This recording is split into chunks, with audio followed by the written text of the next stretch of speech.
For example, why would anybody write an ode to palm trees? Why would anybody write a poem to daffodils? Except that perhaps it's that remains of old thinking about speak in a certain way and change matter and change material life by speaking to it. So that's the argument I'm making. From the heart of The Ohio State University on the Oval, this is Voices of Excellence from the College of Arts and Sciences, with your host, David Staley. Voices focuses on the innovative work of arts and sciences faculty and staff. With departments as wide-ranging as art, astronomy, chemistry and biochemistry, physics, emergent materials, and mathematics and languages, among many others, the college always has something exciting happening. Join us to find out what's new now. I am pleased to welcome Adélékè Adéèkó to the Arts and Sciences Technology Studios today. He is Humanities Distinguished Professor in the Department of English and the Department of African American and African Studies at The Ohio State University College of the Arts and Sciences. His primary teaching and research interests are Anglophone African literatures, African American literature, and Anglophone post-colonial literatures. He maintains fervent teaching and research interests in deconstruction, 20th century literary theory, and Yoruba literature and orature, which we are going to learn more about today. Welcome to Voices, Dr. Adéèkó. Thank you, David. Thank you. It's my pleasure. It's a great pleasure for me to be here. Yeah. Well, I am interested to learn more about your most recent book, which is called Arts of Being Yorùbá. Tell us what you argued. Tell us what you observed in that book. I'll begin by putting it this way. I wanted to write a book, as we generally say, that my parents could read and understand, or my brothers or my siblings could say, what do you do? And they could say, oh, yeah, my brother wrote these or my uncle wrote these. I do not know if I actually achieved that effect. That was my next question. But that was my goal. I wanted to explain in a book form things that people refer to when they say, I am Yoruba, an ethnic group, a large, very large group in West Africa, southwestern Nigeria mainly, a lot of presence in the New World, Yoruba presence in Bahia, in Brazil, in Cuba, even in New York. Mm-hmm. So it has a very large presence in the New World and also in West Africa. I mean, that culture. So when people say, I'm Yoruba, I wanted to explain what I believe they mean by that. So in doing that, I studied proverbs, Yoruba proverbs, as a way of explaining what do we mean when we say I'm a Yoruba. I looked at poetry, praise poetry in particular, which Yoruba people enjoy a lot in terms of different ways of projecting the self in songs, in poetry, in film, many other ways of projecting the self. I studied novels, fiction, early fiction in Yoruba language in mid-1930s, usually in the form of a dialogue, extended dialogue between a well-educated school teacher who comes in, lives in the village, then an old man seeks him out. I've lived so long, let me explain my life to you. Then please take out your pen and write down this story of my experiences. And those are the things that taught people how to be Yoruba in schools. People like my generation, it's in books that we learn how to be Yoruba, how to relate to other people, when you travel, how to return home, how you call yourself Yoruba even when you're away from home. So it's those things. Then the last part, longest part of the book is pictorial magazine. It's actually called Ovation. Interesting. It's just pictures of people at events, naming ceremonies, degrees, graduation. It's like a photo album that's done every month. In Nigeria? All over. Okay. Nigeria, England, but it's based in Nigeria. And the editorial office, when I was doing the research, was actually in Ghana, in Accra, away from Nigeria. And the title, I saw it at a party in Denver. That time I was teaching at Boulder, Colorado. And I was at a party, I said, what is this? That was mid-1990s when I first encountered it. And the title is Ovation. It just struck me, that's the Yoruba word for praise. The guy was so smart. Ovation, you could translate it literally to one Yoruba word. that translates to praise poetry. So tell us what is meant by praise poetry. In Yoruba language, especially central Yoruba, because there are different parts of Yoruba Yoruba regions. Every individual has a line of praise with which people hail you, either relating to your family, to your parents, to your children. You accumulate it as you grow. People attach it to you, your clan, your lineage, your hometown, your region, your political party, the books you read, how well educated you are, how not educated you are, your gender. So it keeps growing as your eminence grows. So you keep adding to it. People know those words to hail you with, to greet you with when they see you. But what that guy did with the picture was that instead of using words, images, fantastic imageries. Can you describe one for us? Is that possible? Or that's my interpretation of what it was. Actually, I interviewed him. I said, you actually translated oriki, which is the Yoruba word for praise, into photographs. In the oral traditions, the only thing that brings the lines together is the person being praised. It's not that it's a unified poem where the only figure that unifies the poem is the person that's being praised. Not that there's anything coherent in it other than that. So when the poet salutes you, hails you, they just quote lines. They even use the lines of your friends to hail you. A white person, for example, will suddenly hear that you are at a party or you are at an event. Oh, here comes the offspring of those who make highways of the ocean. That's white person's praise line. So all white folks are praised by that line. It doesn't matter who you are. Then we may add to it the husband of this, the father of that, the CEO of this, one who has done this much, one who knows the secret of books, one who knows the secrets of molecules. So that they add and it just accumulates to it. But when it comes to picture, you cannot do that in pictures. So it's signs of achievement that are then accumulated around you. Mercedes-Benz cars. There was one very interesting wedding coverage of a very wealthy man, billionaire. I mean, pictures, rows of Mercedes-Benzes. That's all you need to show the eminence of that person. And I asked him, but Mercedes-Benz is not paying you for this. He said, no, I'm praising, it's that person that we are honoring, not Mercedes-Benz. But when you see the Mercedes-Benz is just lined up, that's an index of the kind of person that person is. Then you see eminent people gathering together. The number of eminent people at your gathering indicates your social status. There are no stories, very few print, very few words, just pictures and pictures and pictures. You wear your traditional attire, the most expensive attire that you could afford, that you put on, and your friends. The more pages you put on in that magazine, the more eminent you are, instead of the more lines you accumulate in your praise poetry. So that's the way I read it. I think that's a new way of being Yoruba, the new way of announcing to the world that I'm eminent. In the past, you will have commissioned poems, or people will compose poems about you. That assumes that there are poets. Oh, yeah. Tell me more about poets. And are there still praise poets today? Oh, yeah, they still exist.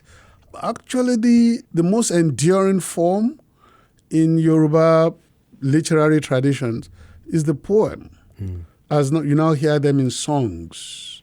Let me give this example. This Nobel Prize winner, Wole Soyinka, he won the Nobel Prize in 1986 for literature.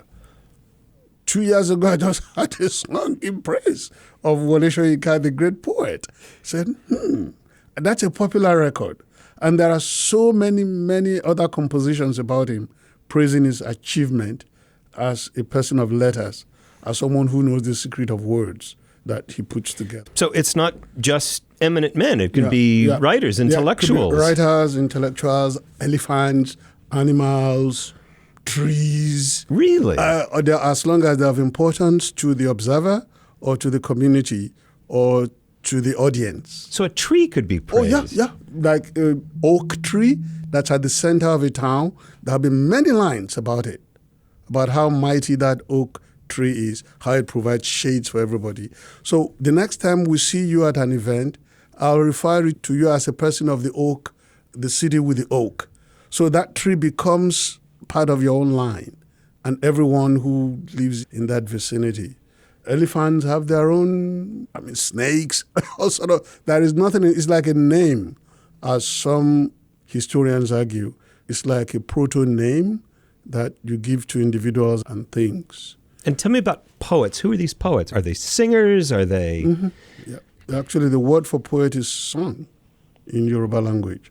The original word for a poem is a song. They are not separate. Yeah. You were talking earlier about novels in the form of a dialogue. Is that a common literary form? No, it was invented. That guy invented it. The first extended work of prose fiction in the language.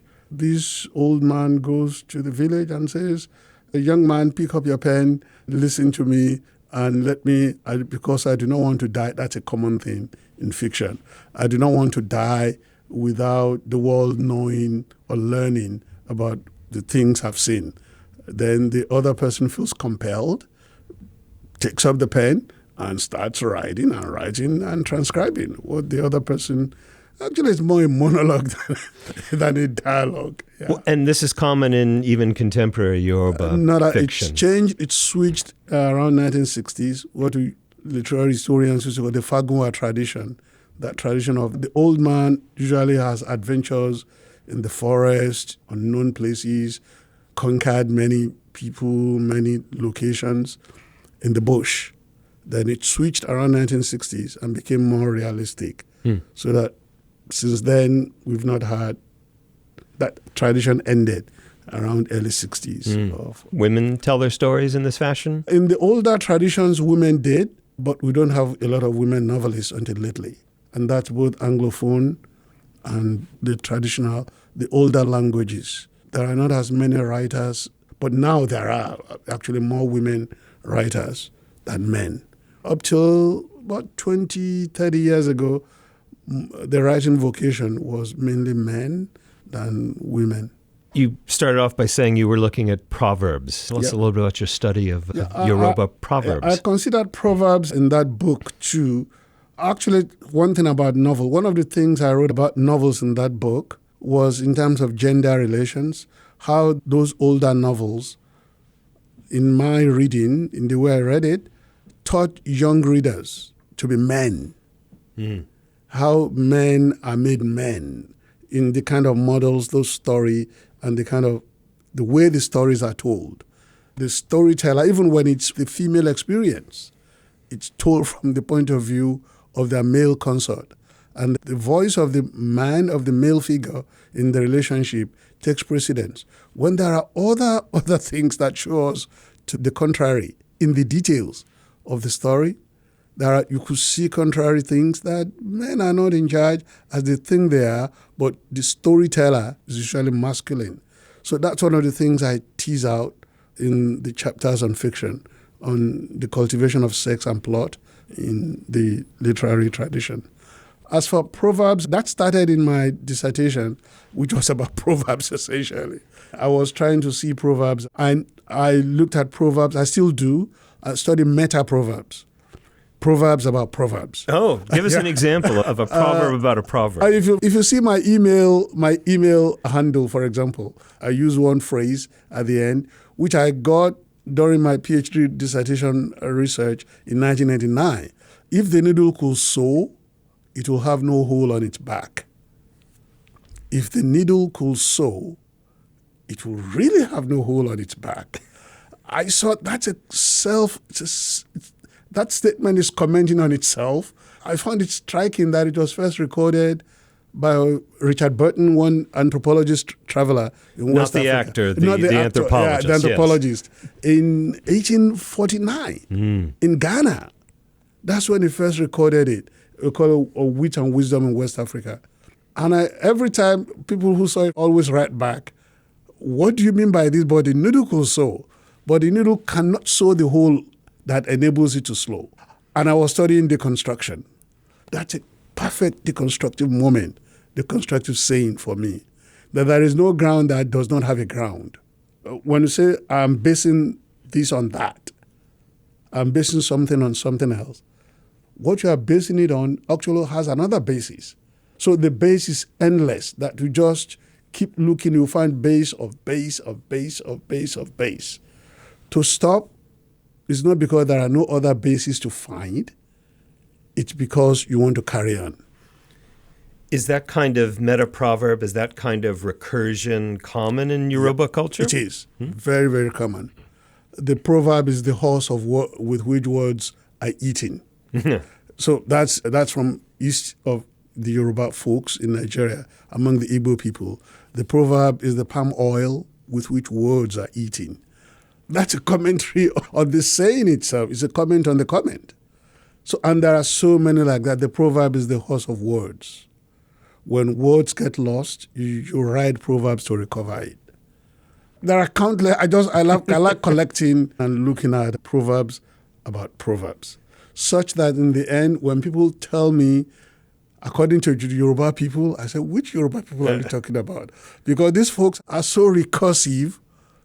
If you look at the proverbs, so self-reflective, self-questioning. That's not a popular position to take, that which Yoruba people are you talking about? These people taking everything and they question it, even before you come in and say, this is how we Yoruba people act. Because everything you say you act, that's Yoruba, you'll find a contrary in the proverb corpus, in the proverb collection. Proverb collections do not gather meaning. It only collects texts. That's what I thought I was bringing to the record in my own studies, that proverbs do not collect meaning. Actually, there is no collection of proverbs that collects meaning. It only collects texts. So all you have is the text. So the meaning you bring to it, then that's open to endless interpretation. And that's what we keep dealing with. And that's where culture is made. There is text we all carry about across time. That's the argument of the Arts of Being Yorùbá. There's this textual construct that we carry across time, the proverb, the dance, the praise poem, but it's the meaning. That's where culture is made over time. We've been talking about recursion here. Does that recursion appear in other forms, in dance, in praise poetry? Do we see recursion? You find it in drama. Again, I'll go back to that fellow, the guy who won the Nobel Prize that I said in 1986. Is most Wole Soyinka. Wole Soyinka, yeah. For me, the best work is non-dramatic. It calls The Fourth Stage. 1969, he was in jail, he was locked up by the Nigerian government at that time for opposing the civil war in the country. And he wrote that as a first shrift for his Shakespeare professor at Leeds in England, Wilson Knight. So, and called The Fourth Stage. Deep reflection after Nietzsche, after the birth of tragedy. But that's the model. But from Yoruba ritual drama, where he describes how, if you watch the rituals, how you could see the gestures as recursive, self-reflective words, moments, songs, what he called the Yoruba concept of tragedy, which he drew from that. The same thing in music. Musicians boast this, my music means this, my music means that, and they explain to you what their music means or what constitutes music for them. The famous one for me is Ariwo Koni music, noise making. Music is not noise making. Who doesn't know that? But they still have to tell the world that what the others are making is actually noise making. They are the one making music. So those who make noise are actually not making music. It becomes itself a proverb on music. Yeah, noise making is not music. You had said with this book that you were seeking to explore what does it mean to be Yoruba. Did you succeed? No, because I thought with my title, for example, I call it Arts of Being Yorùbá, which itself is a play on a proverb. Of course, a kind of recursion. Yeah, kind of recursion. But many of my readers did not get it. So did your family get it? No. They didn't. They did not. Yeah, they did not. You know, as part of my introduction, and I think we've been talking a little bit about this, as part of my introduction, I said that you were interested in orature. First of all, give us a definition of what you mean by orature. Okay. That term was coined in 1977 for the first time in English language by one fellow from Uganda, Pio Zirimu. His first name is Pio.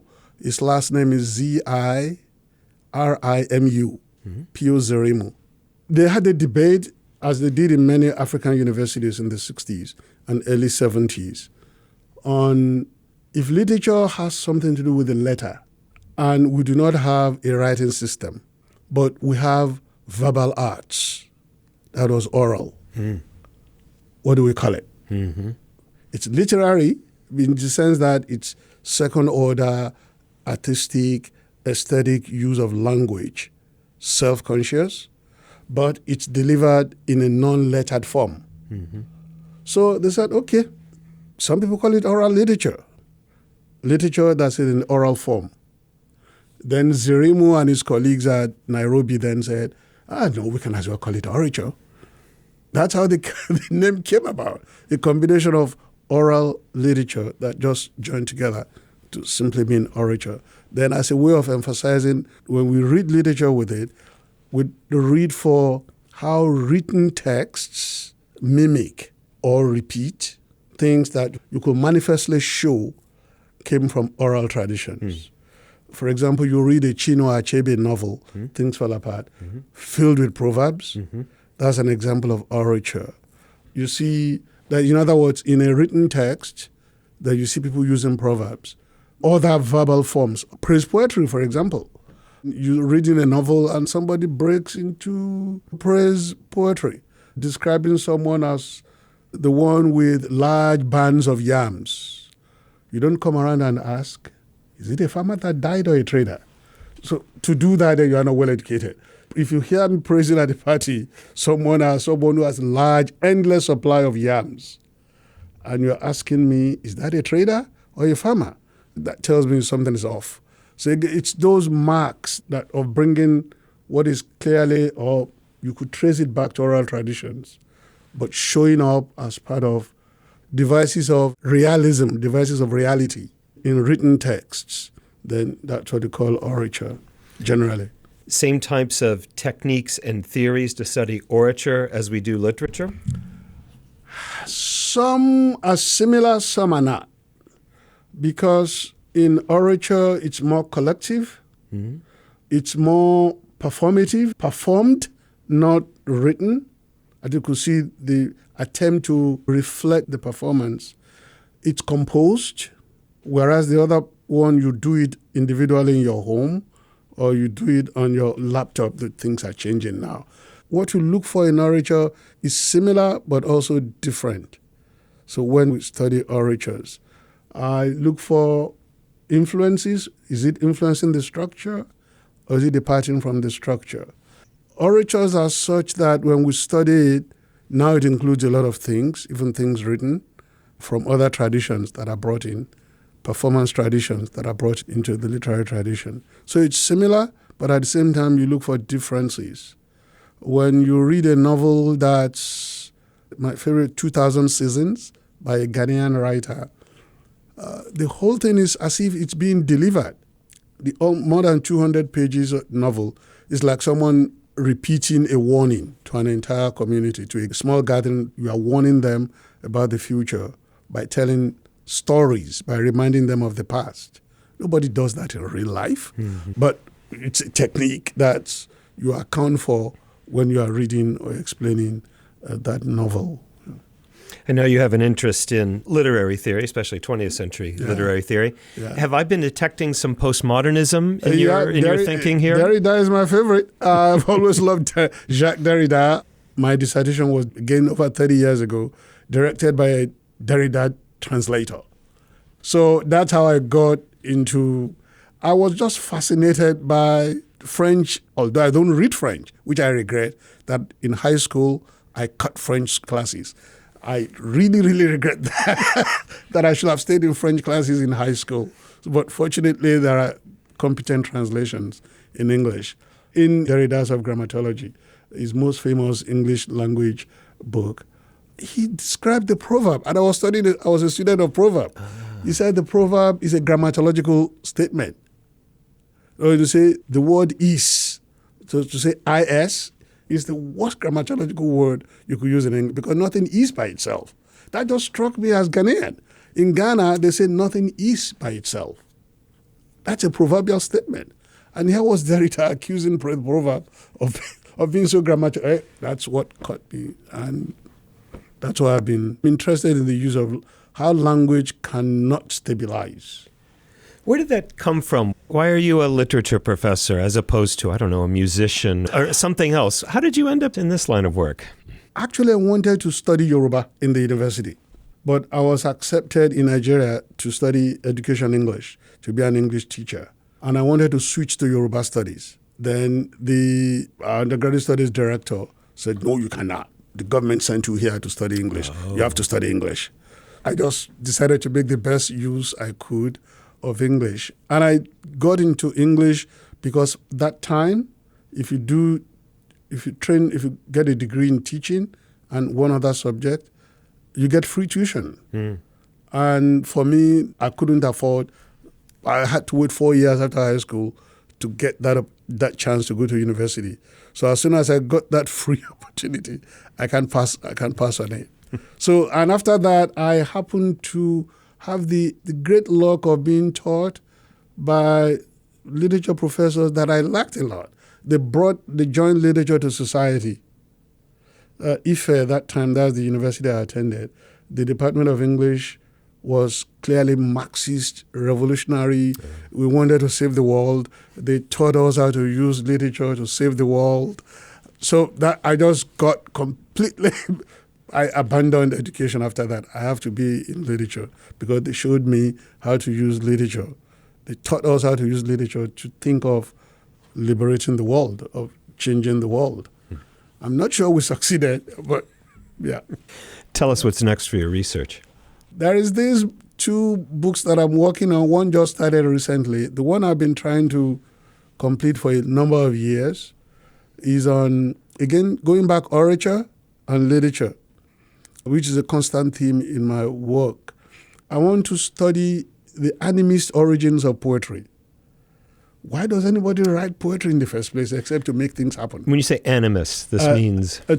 Animism, like seeing every object as having life. Like every object is an animal, and that or has some animal content, life in it, and that you could use words. You could use words and words alone to command those objects to obey, to follow will. It's very old tradition. Greeks did it. Yoruba people did it. And I'm telling myself, that should be the origin of poetry. For example, why would anybody write an ode to palm trees? Why would anybody write a poem to daffodils? Except that perhaps it's that remains of old thinking about that you could speak in a certain way and change matter and change material life by speaking to it. So that's the argument I'm making. And I have so many things that I wanted to, but now I've reduced to a few themes. Praise. I want to apply it to African American and African poetry. I discovered that most African American writing, poems, praising people, it's unbelievable. From Phyllis Whitley to Amiri Baraka, praising individuals, praising leaders, praising communities, praising actions. Then the opposite of praise, censure. Yes. You speak such that by speaking to people, you can correct it. You can make them change, although they don't read poems. But they still write poems as if, or by speaking to the country, by opposing racism, you can make every reader not be racist. That's the aspiration. Or when you praise your society, you think your readers will get the value just by reading it of what you praise about your society. So then there is another one about prophecy. You speak about the future. How do you speak the future to happen? Using words in a certain way.